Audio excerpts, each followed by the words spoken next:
जय हिंद दोस्तों स्वागत है आपका आपके अपने YouTube चैनल ज्ञानदेह होस्ट में। और इस वीडियो में मैं आपको बताने वाला हूं IBPS RRB office assistant multipurpose and officer scale first 2 and 3 online form 2021 के बारे में कि कैसे आपको 10,293 पदों का फॉर्म फिलअप करना है। तो आप इस वीडियो को देखते रहिए, मैं आपको इसके बारे में पूरी जानकारी देने वाला हूं जिससे कि आप इस फॉर्म को बिना किसी मिस्टेक के भर पाओगे। तो चलिए दोस्तों शुरू करते हैं। दोस्तों अभी जो आप वीडियो में देख पा रहे हो ये हमारी jobsgyan.in की ऑफिशियल वेबसाइट है जहां पर मैंने आपको इस नोटिफिकेशन के बारे में कंप्लीट जानकारी दे दी है कि ये भर्ती कौन सी पोस्ट पर निकाली है, किस पोस्ट के लिए कितने पद है, अप्लाई करने के लिए क्या क्वालिफिकेशन चाहिए, क्या एप्लीकेशन फीस आपको पे करनी होगी, किस डेट से लेकर के किस डेट तक आप इस फॉर्म को भर पाएंगे, कैटेगरी वाइज वैकेंसी डिटेल। तो ये सब जानकारी आपको चेक करने के बाद नीचे आना है और नीचे आकर के आपको यहां पर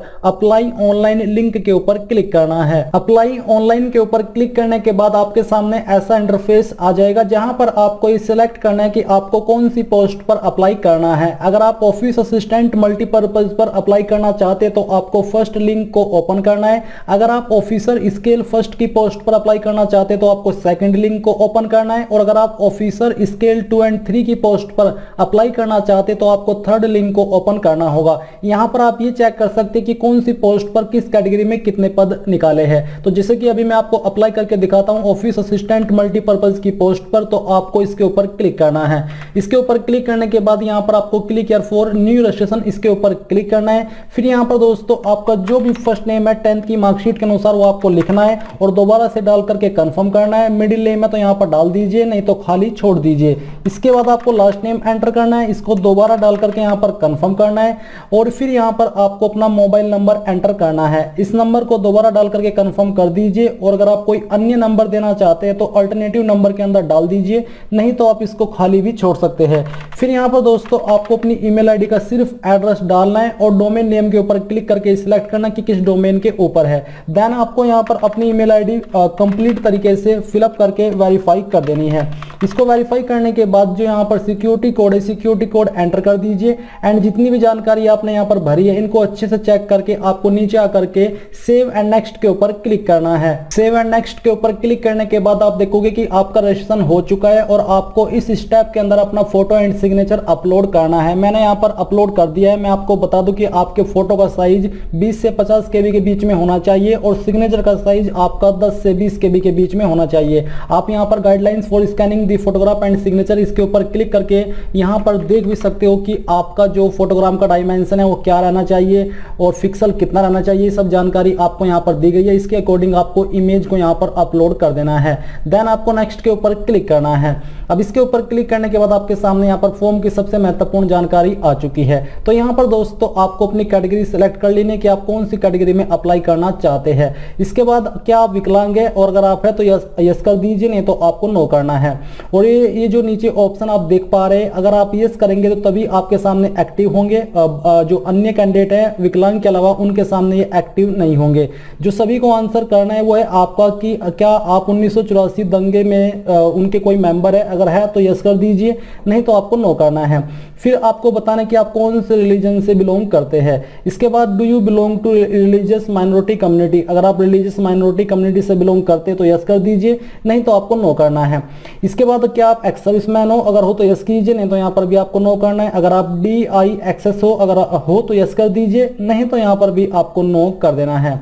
इसके बाद दोस्तों यहाँ पर आपको क्या करना है, आपको नीचे आना है और आपसे पूछा कि क्या आप DXS कैंडिडेट हो, अगर हो तो यस कर दीजिए, नहीं तो आपको नो करना है। फिर यहाँ पर दोस्तों आपके सामने ऑप्शन आते हैं कि आर यू सीकिंग रिलैक्सेशन, यानी कि जो छूट मिलती है विडो को, डिवोर्स वुमेन को, वुमेन जुडिशली सेपरेटेड को, क्या आप वो चाहते हैं। अगर हाँ आप उसके अंतर्गत आते तो यस कर दीजिए, नहीं तो आपको नो करना है।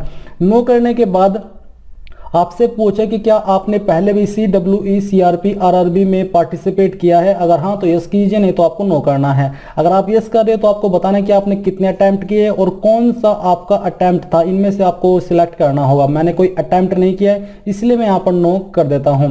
नेशनलिटी सिटीजनशिप में आपको यहाँ पर इंडियन सिलेक्ट कर लेना है। आप कौन से स्टेट से हो वो आपको बेसिकली कौन से स्टेट में आप अप्लाई करना चाहते हो वो स्टेट आपको सिलेक्ट कर लेनी है। फिर है सेंटर फॉर प्रीलिमिनरी एग्जाम, यानी कि जो आपका प्रीलिमिनरी एग्जाम होगा वो आप इन लोकेशन में कहाँ पर रखना चाहते हैं वो आपको सिलेक्ट कर लेना है। ये सिलेक्ट करने के बाद यहाँ पर मेन एग्जाम के लिए आप कौन सा सेंटर रखना चाहते हैं वो आपको सिलेक्ट कर लेना है। इसके बाद I intend to bring the following ID, यानी कि मैं जो आईडी यहाँ पर देने वाला हूँ वो आईडी लेकर के आऊंगा जब आपका एग्जाम होगा, तो यहाँ पर आपको इसके ऊपर टिक करना है। अब यहाँ पर आपको वो आईडी सिलेक्ट कर लेनी है जो आईडी आपको लेकर के जानी है जिस दिन आपका एग्जाम होगा। फिर जो भी आईडी आपने यहाँ पर सिलेक्ट किया है उसका नंबर यहाँ पर एंटर कर दीजिए। अब आपको बोला कि kindly indicate medium of paper, how you would you like the paper to be presented to you, यानी कि कौन सी लैंग्वेज में आप पेपर देना चाहते हैं। तो यहाँ से हम इंग्लिश एंड हिंदी सिलेक्ट कर लेते हैं।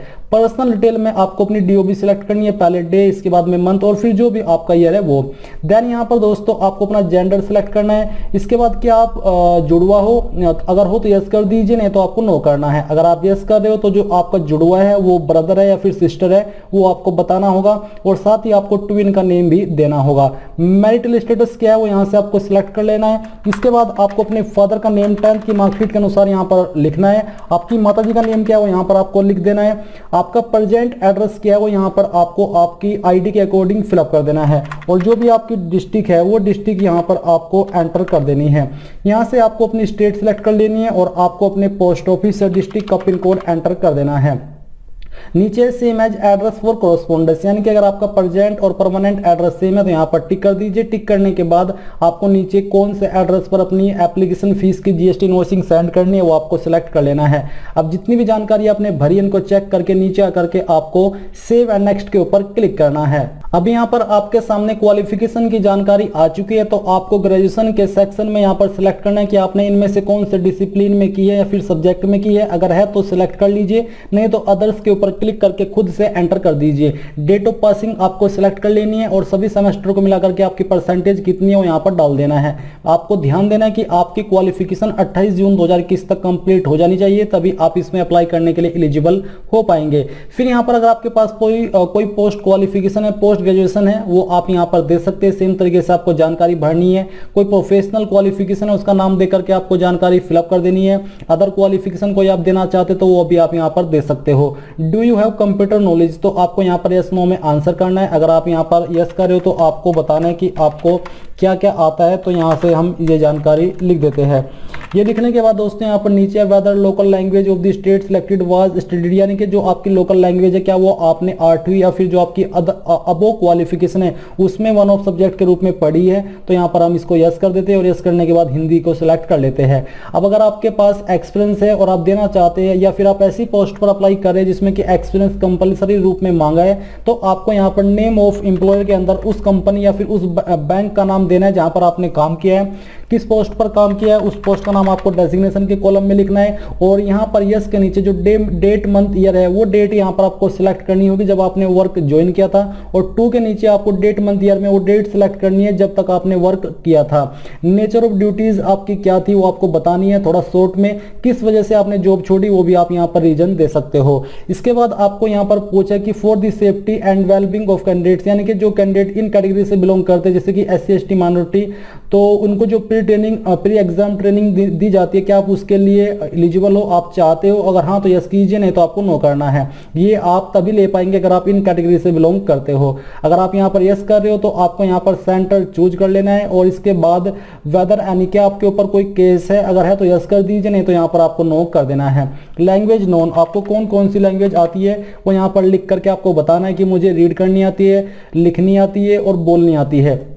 इसके बाद जो आपको सेकंड लैंग्वेज आती है वो यहाँ पर लिख करके आपको उसका स्टेटस सिलेक्ट कर लेना है। अब जितनी भी जानकारी आपने भरी इनको चेक करके नीचे आकर के सेव एंड नेक्स्ट के ऊपर क्लिक कर दीजिए। अब यहाँ पर आपके सामने डिटेल के सेक्शन में आ चुका है कि आप कौन से बैंक को कितनी प्रेफरेंस देना चाहते हैं। तो चलिए हम यहाँ से फर्स्ट इसको देते हैं, सेकंड इसको एंड थर्ड इसको। ये करने के बाद आपको नीचे सेव एंड नेक्स्ट के ऊपर क्लिक करना है। अब यहाँ पर आपके सामने आपके फॉर्म का प्रीव्यू आ चुका है जहां पर आपके द्वारा भरी गई सभी जानकारी को आप कंफर्म कर सकते हो, और अगर आपको लगता है कि कहीं पर कोई जानकारी गलत है तो आप उसको एडिट भी कर सकते हो। नहीं तो आपको यहाँ पर I confirm that this is my photo इसके ऊपर टिक करना है। जानकारी को चेक करते हुए आपको नीचे आना है, नीचे आकर के यहाँ पर आई एग्री के ऊपर क्लिक करके इन तीनों को राइट टिक कर देना है एंड देन आपको यहाँ पर भी राइट टिक करना है। इसके बाद कंप्लीट रजिस्ट्रेशन के ऊपर क्लिक करके यहाँ से ओके कर दीजिए। अभी यहाँ पर आपके सामने लेफ्ट थंब इंप्रेशन का जो इमेज है वो आपको अपलोड करना है एंड इसके बाद आपको हैंड रिटन डिक्लेरेशन अपलोड करना है। तो अपलोड मैंने यहाँ पर कर दिया है। आपके फोटो का फॉर्मेट जेपीजी या फिर जेपीईजी में होना चाहिए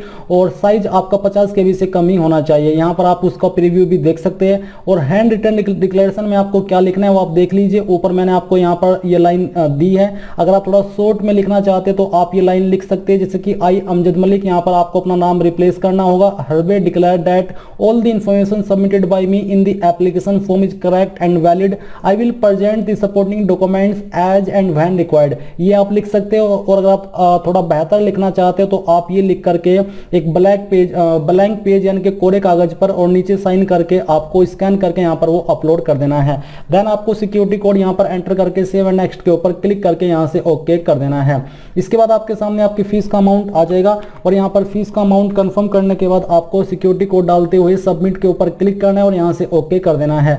अब आपको पेमेंट के पेज पर ट्रांसफर किया जाएगा, जहाँ पर आपके द्वारा किसी भी माध्यम का इस्तेमाल करके एप्लीकेशन फीस को जमा कर देना है। अगर आपके सामने कोई प्रॉब्लम आती है फीस को जमा करने में तो आप कमेंट के माध्यम से पूछ सकते हैं। जैसे ही आपकी एप्लीकेशन फीस जमा हो जाएगी तो आपको लॉगिन करके अपने एप्लीकेशन फॉर्म का फाइनल प्रिंट आउट ले लेना है। इसी प्रकार से आप लोग IBPS, RRB, tan, PO clerk online form 2021 को भर पाओगे। आई होप ये जानकारी आपको पसंद आई होगी। अगर आई है तो आप इस वीडियो को लाइक, शेयर और आपके अपने यूट्यूब चैनल ज्ञानदेव होस्ट को सब्सक्राइब करके बेल आइकन को ऑन कर ले। Thanks for watching. जय हिंद।